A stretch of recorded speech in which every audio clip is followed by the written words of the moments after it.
اللہ جو کہے ہو جاتا ہے، تو پھر اس نے لشکر کیوں رکھے ہوئے ہیں؟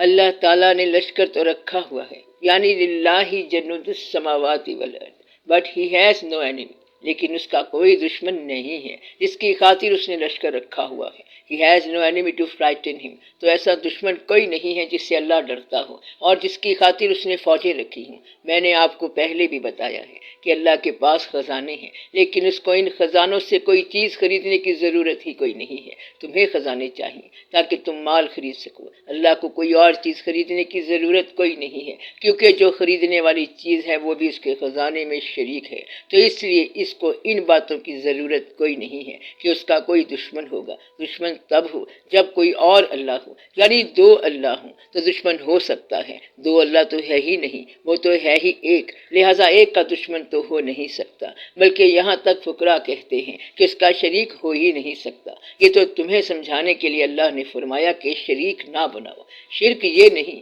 کہ تم اللہ کا شریک بنا لو گے، بلکہ شرک یہ ہے کہ حضور اکرم صلی اللہ علیہ وآلہ وسلم کی فرمائی ہوئی بات کے علاوہ کسی بات کو مان لینا شرک ہے. اللہ کا تو شریک ہو ہی نہیں سکتا.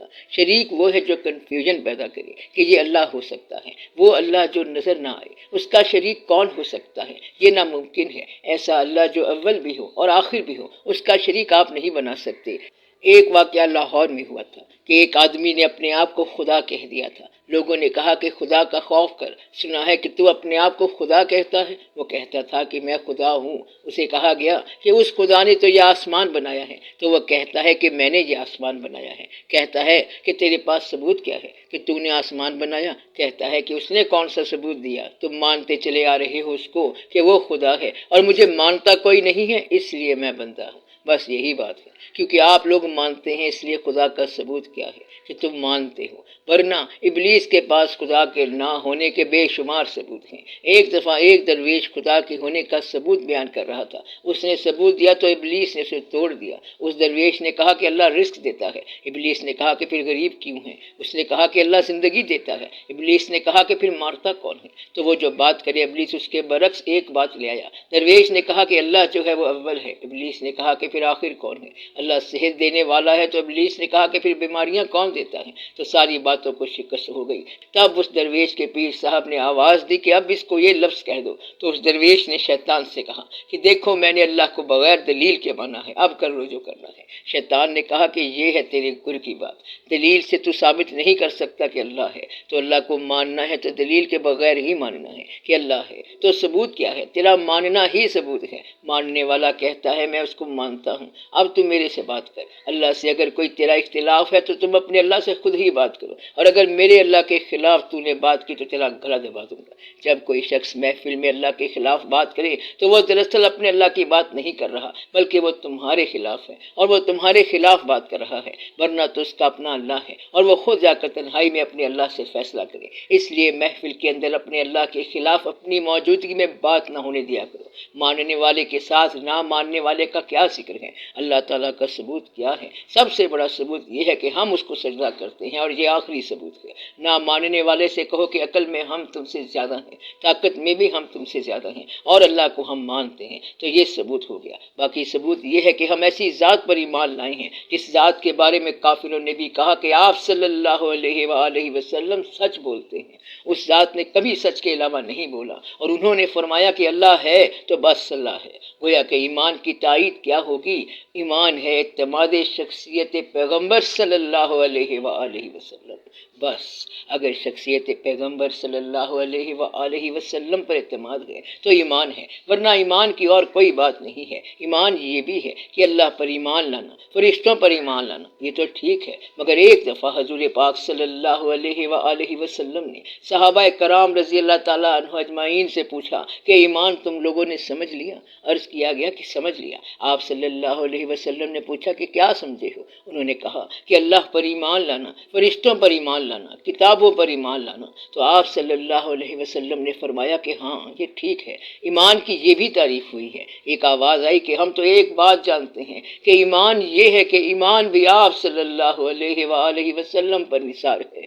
بس اصلی ایمان یہ ہے کہ آپ کہو کہ ایمان بھی آپ صلی اللہ علیہ وسلم پر نثار ہے۔ قصہ مختصر یہ کہ جو آپ صلی اللہ علیہ وسلم نے فرمایا وہ ایمان ہے۔ آپ صلی اللہ علیہ وسلم نے فرمایا کہ بس اللہ ہے تو پھر اللہ ہے، ثبوت کی ضرورت ہی کوئی نہیں، کیونکہ بتانے والا صادق ہے اور آپ صلی اللہ علیہ وسلم سچ بول رہے ہیں کہ اللہ ہے۔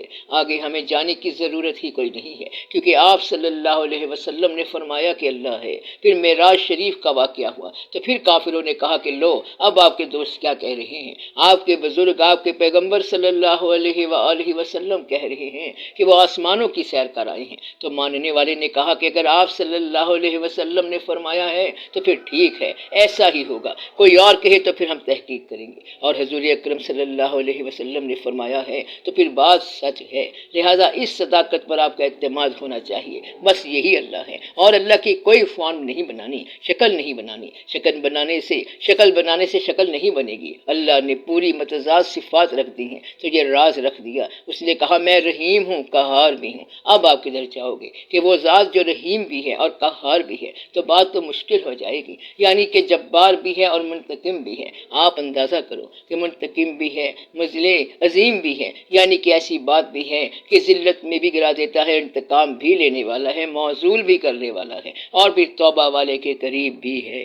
اصل میں سب اس کی صفات ہیں، اور کوئی بھی ایسا نہیں۔ وہ جبار ہے، قہار ہے، منتقم ہے، طاقت والا ہے، رب ذوالجلال والاکرام ہے، اور رحمان الرحیم بھی ہے۔ بات یہ ہے کہ جو صفت آپ کو سمجھ آتی ہے آپ اس صفت کے ماتحت سفر کر لو، باقی صفات باقیوں کے لیے چھوڑ دو۔ مثلاً آپ رحمان کے حوالے سے سفر کر رہے ہو تو پھر آپ میں رحمانیت کی صفات پیدا ہو جائیں گی، پھر سمجھو کہ آپ اللہ کے قریب ہو گئے۔ اللہ ستار العیوب ہے، اور اگر آپ نے لوگوں کے عیوب اور لوگوں کی خامیاں چھپانا شروع کر دیں تو آپ ستار کے قریب ہو گئے۔ تو اللہ تعالیٰ کی جس صفت کے آپ قریب رہنا چاہتے ہو تو وہ صفت آپ اپنے اندر پیدا کر سکتے ہو، اس لیے یہ صفات بیان کی گئی ہیں۔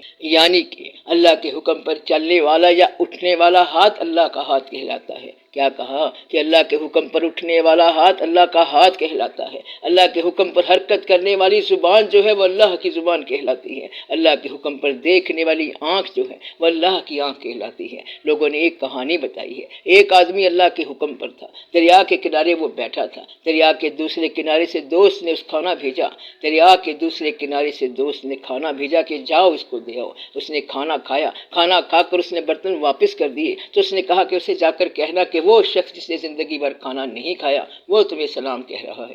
کھانا اس شخص کے سامنے کھایا تھا تو وہ شخص سوچنے لگا کہ کھانا اس نے میرے سامنے کھایا ہے اور پیغام یہ دے رہا ہے کہ جس نے زندگی بھر کھانا نہیں کھایا وہ تمہیں سلام کہہ رہا ہے۔ اس نے کہا کہ آپ جھوٹ بول رہے ہیں، تو انہوں نے جواب دیا میں نے کبھی نہیں کھایا، زندگی بھر نہیں کھایا، کیونکہ میں نے کبھی کھایا ہی نہیں جب تک وہ نہیں کھلاتا، میں مانگتا ہی نہیں ہوں، اس لیے وہ جس کو اللہ کھلاتا ہے وہ کہتا ہے کہ میں نے نہیں کھایا الا یہ کہ اس نے کھلایا ہو۔ اب اس کا کھانا جو ہے اللہ کا کھلانا ہے، اس لیے یہ ہاتھ جو ید اللہ ہیں وہ انسان کے ہاتھ ہیں۔ کون سے انسان کے؟ جس کا رضائے الہی کے ماتحت ہاتھ اٹھتا ہو۔ تو عین اللہ کون ہے؟ وہ آنکھ جو اللہ کے حکم سے دیکھتی ہو، وہ کان جو اللہ کے حکم سے سنتا ہو، وہ چہرہ جو اللہ کی پسند کے مطابق عمل کرتا ہو، وہ ہے وجہ اللہ۔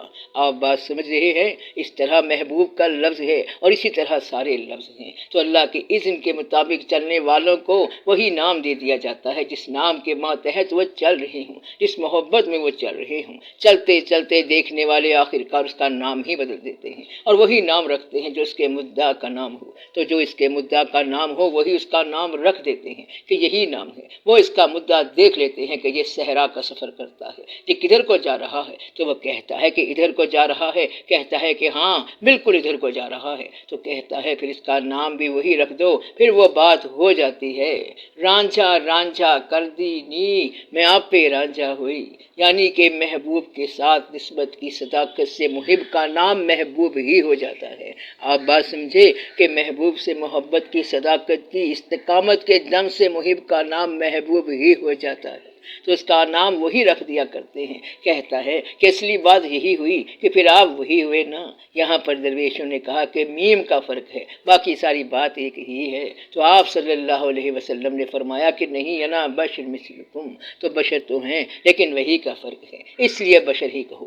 ہوا یہ تھا کہ آپ صلی اللہ علیہ وسلم کی ساری صفات ایسی تھیں کہ ٹیلی کرتی جا رہی تھی۔ تو لوگوں نے کہا کہ ہم پہچان گئے کہ آپ ہی ہیں۔ انہوں نے فرمایا کہ ہم وہ نہیں ہیں، یعنی کہ ہم بشر ہیں، کیونکہ اگر ہم سجدہ کرتے ہیں تو پھر ذات اور ہے اور ہم اور صفات ہیں۔ مقصد یہ ہے کہ عین اس کے تابع اور اس کے مطابق ہیں، لیکن آپ صلی اللہ علیہ وسلم اور ہیں اور وہ اور ہے، وہ مسجود ہے اور آپ صلی اللہ علیہ وسلم ساجد ہیں۔ کہیں ایسا نہ ہو کہ آپ اس چکر میں پڑ جانا۔ سب کچھ ٹھیک ہے لیکن بشر کا اور خالق کے تقاضے کا فرق کر دیا گیا ہے۔ اسے یہ کہہ لیا کرو کہ وہ مالک ہے، یہ کہہ دیا کہ وہ والد ہیں۔ انسانوں کی تاریخ پیدائش ہے، تاریخ وصال ہے، اور اللہ جو ہے وہ تاریخ پیدائش سے پہلے ہے اور تاریخ وصال کے بعد بھی زندہ رہتا ہے، وہ تو اللہ ہے۔ تو یہ بتایا گیا ہے۔ آپ بات کو سمجھ گئے ہیں، لہٰذا بات پہ دھیان کرو۔ اللہ تعالیٰ کی بات کو سمجھنا بہت آسان ہے۔ اگر پہلے آپ انسان کو سمجھ لو اور اپنے آپ کو سمجھ لو، پھر سمجھ